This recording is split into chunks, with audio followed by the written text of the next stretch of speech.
Hi everyone, it's OTVJ from Empire City Occupational Therapy. Today we're going to be talking about trigger fingers. We're going to go over what causes it, what can we do to prevent it, and how we can self-manage it at home. Please let me know in the comments how you found these exercises and these suggestions. Let us know if this has helped and what else you'd like to see in the future. And of course, make sure you subscribe to Empire City Occupational Therapy and check us out. Take care. Okay, so we're going to be first talking about what a trigger finger is. Essentially, a trigger finger makes a finger get stuck in that bent position. This usually happens when a tendon that controls the finger can't glide smoothly in the sheet that surrounds it, and so that tendon sheet becomes swollen, and you might feel a small lump at the front of your hand along the front part of your knuckle.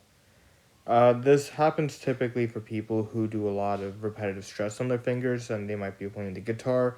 They might just be using their hands. A lot of finger overuse that you might find some finger stiffness, especially in the morning. A popping, clicking, or locking sensation when your finger gets stuck in the bent position. When you straighten out your finger, it suddenly pops. When treating trigger fingers, we want to focus on adaptations, activity modifications, splinting, stretching exercises, and finding different ways to decrease the inflammation in our hand.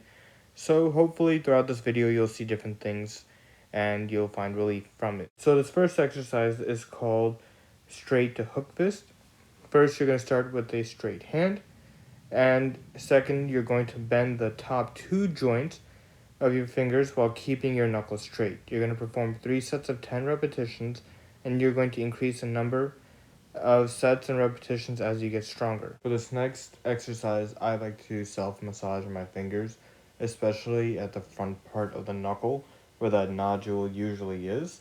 Um, Massaging it definitely helps me keep the fingers loose. I like to go into a clockwise and counterclockwise direction. You can also do a crisscross massage or a side to side that cross friction is also pretty good. That helps to break down the nodule and that inflammation that's there. I find this is usually helpful to do it in the morning. You can do this in the morning, afternoon, and at night.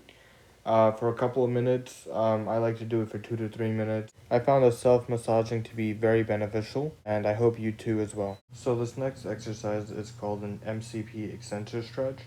You're going to first grasp the affected knuckle with your other hand, and secondly, you're going to gently stretch that affected finger further back. You're going to perform this exercise with 3 sets of 10 repetitions, gradually increasing the number of sets and repetitions as you get stronger. You should start to feel that stretch along the front side of your knuckle, right along where that nodule is. And it might be a little bit painful, but you should start to feel some relief. This next exercise is called a isometric digit extension. First, you're going to start with the affected finger straight.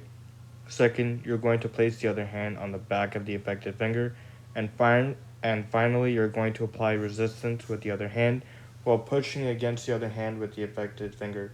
You're going to perform these exercises with 3 sets of 10 repetitions, gradually increasing the number of sets and repetitions as you get stronger. This next exercise is going to be doing passive range of motion in a full composite fist to prevent our finger from getting stiff.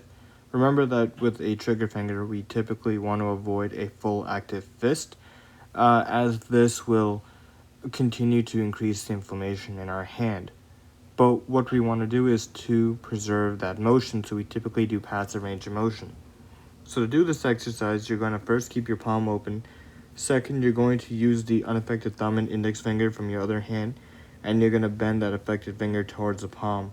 You're going to perform these exercises with 3 sets of 10 repetitions and increase the number of sets and repetitions as you get stronger. In addition to preventing the full fist, another technique that I like to use that I found to be very helpful is to take a BandAid.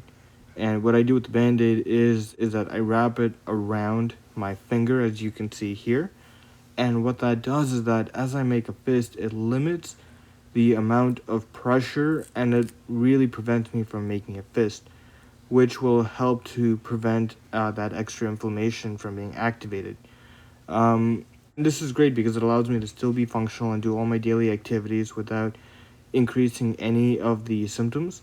This also works well with the nighttime extension splinting, so please consult with your local occupational therapist or certified hand therapist. In addition to this, I hope you found all of the exercises to be helpful, and please follow Empire City Occupational Therapy for more exercises and leave us in the comments on what your thoughts were and how you feel. Take care. See you guys next time.